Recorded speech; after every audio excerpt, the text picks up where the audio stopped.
Remember, the more factors you have, the greater is the danger, even if you feel that you're fine.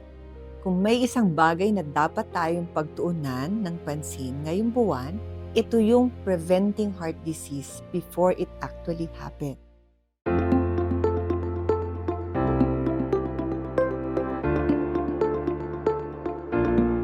Hello everyone, I'm Dr. Eileen Cynthia De Lara, your friendly cardiologist. At ngayong Heart Health Month, gusto ko kayong bigyan ng linaw, praktikal at science-based guidance para maprotektahan ang pinakamahalagang organ sa ating katawan. At ito ang ating mga puso.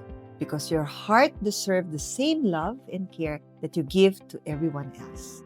So up to now, heart disease is still the #1 killer in the Philippines. Pero bakit marami pa rin ang hindi nag-iingat?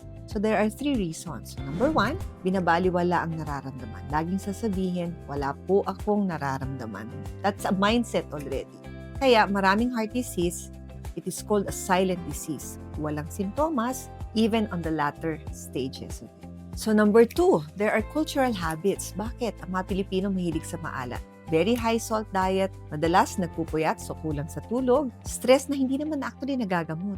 And lastly, sedentary lifestyle. At pangatlo, kadalasan ng mga babae ay laging nami-misdiagnose. So ang symptoms ng mga kababaihan ay hindi laging classic chest pain. So ano ba yun? So yung nakikita natin sa mga lalaki na sumasakit ng dibdib, bihira sa mga babae. Usually sa babae, ano yun? Pagod, hilo, kumakabog ang dibdib, nahihingal, parang nagpapanik o yung tinatawag na anxiety-like symptoms. Kaya marami sa mga babae ang hindi nadadiagnose na may sakit sa puso. So kung isa ka dito, mas dapat kang proactive. So ano-ano yun? Ikaw ay may family history na may heart attack, stroke, na bypass o na angioplasty. Babae, age more than 50, may high blood, may high cholesterol, may diabetes, medyo overweight o may tinatawag na central obesity, may sedentary lifestyle, ikaw ay naninigarilyo, pwedeng ito ay dati or current, at lastly, yung may chronic stress o pangit ang pagtulog. Remember, the more factors you have, the greater is the danger, even if you feel that you're fine. So kung gustong malaman kung tunay anong lagay ng iyong puso, magsimula dito. Number 1, you have to have your blood pressure checked. So ano bang normal blood pressure? It is between 120/80. So below, pwede rin. So consistently, kung ikaw ay 140/90 and above, you are already diagnosed to have hypertension. Pangalawa, you should have a fasting lipid profile. So ano yon? You check your total cholesterol, your LDL, your HDL, triglyceride. So ito ay mga test na nakikita sa laboratory. So ano bang masasabi nating mataas? Pag ang iyong LDL is above 130, that's already a red flag. Pangatlo, you check your fasting blood sugar or your HbA1c dahil ang diabetes ay already considered as a heart disease equivalent. Pang-apat, you should have a baseline ECG or electrocardiogram. Ito ay napakadali, mabilis, hindi masakit at napakamurang test para makita ang status ng iyong puso. Ang tinitingnan dyan, anong mga rhythm abnormalities. Ito ba ay regular? May mga senyales na may kumikipot o nagbabara sa ating mga ugat. Pwede rin makita dyan kung malaki ang iyong puso. May isang special test, yung tinatawag naming high-sensitive CRP or yung apoprotein B. Ito ay optional test kasi medyo mahal siya, but it can help evaluate yung inflammatory response ng body. So, these are markers that can detect your high predisposition to develop inflammation that is the main pathophysiology kung bakit nagkakaroon sakit sa puso ang isang tao. So itong mga test na to can actually save your lives if nagawa ito ng mas maaga. So there are 5 habits that can strengthen your heart. So hindi kailangan drastic to. So start with, number 1, you have to move 30 minutes or more daily.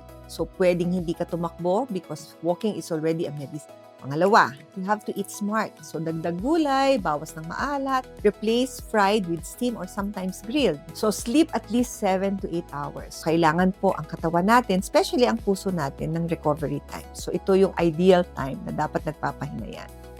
Pang-apat, manage your stress. So, ibig sabihin, hindi naman kailangan uminom ng kung ano-anong mga vitamins to relieve stress, but simple deep breathing, quiet time, or even mindfulness or peace, that can help reduce stress. At lastly, do not ignore your symptoms. So it doesn't mean pagpagod, that's normal. Hingal, kabog, kailangan magpa-check up ka agad. Kaya kayo, mga babae, you have to take care everyone. So, but Heart Health Month is for you to remember that you deserve your care too. So, your heart needs attention, your heart needs protection, your heart needs you. So, kung hindi mo alagaan yan, sino mag-aalaga niyan? So, your heart is your lifetime partner. So, hindi mo ito mapapalitan. Kaya ngayon pong Heart Health Month, it's time to make a promise. Aalagaan ko ang puso ko. So, you start with one small change today. Check your blood pressure, schedule your test, move your body, eat with intention. So your heart will always be your priority. And your heart deserves nothing less. Ako po si Dr. Eileen Cynthia De Lara. So don't forget to like, subscribe, and share this video. Baka may puso kang mailigtas ngayon.